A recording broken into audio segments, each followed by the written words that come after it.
Let's just get right into this. Ignore the fact that the dishwasher is running and let's discuss Iran.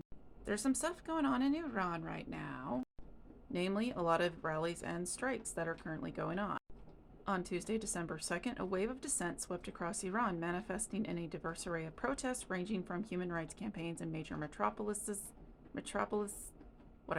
to labor strikes in industrial hubs and road blockades in neglected rural provinces. While the regime of Supreme Leader Ali Khamenei, I'm sure I said that wrong, continues to rely on capital punishment and suppression to maintain control, the events of this Tuesday highlight a population that is increasingly fearless and united in its grievances.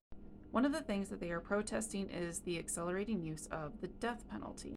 What began as a prison-based movement has spilled into the streets, with families of political prisoners and victims of the regime leading the charge. Protesters held photographs of their loved ones, chanting slogans that directly challenged the legitimacy of the state's punitive measures.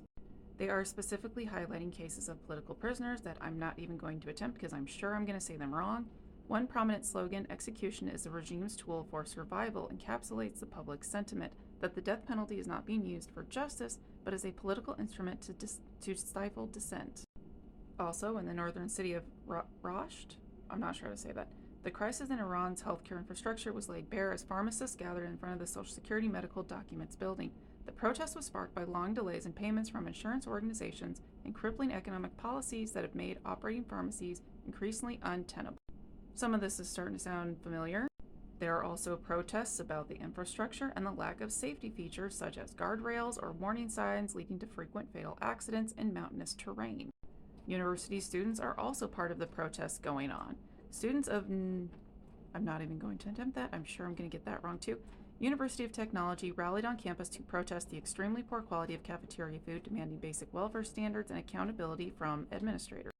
Students reported that despite months of complaints regarding disastrous quality of meals, university officials had ignored them.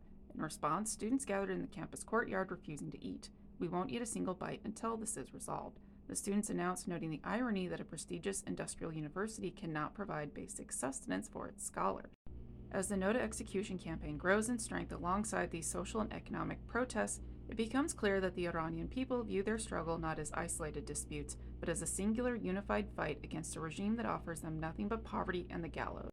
To give a few more specifics on the last couple of days, on December 28, groups of shopkeepers and merchants at a shopping center in Tehran and other commercial centers went on strike by closing their shops. Simultaneously, protest gatherings formed in these locations, and images and videos of widespread shop closures circulated on social media. According to reports, protesters cited the rising dollar exchange rate and market instability, warning that continued conditions would lead to the bankruptcy of many small and medium-sized businesses. The protesters' main demands include stabilizing exchange rates, addressing merchants' economic hardships, creating a predictable business environment, and preventing losses caused by market volatility. Sounds familiar too. As of yesterday, December 29th, this expanded into Tehran, including the Grand Bazaar.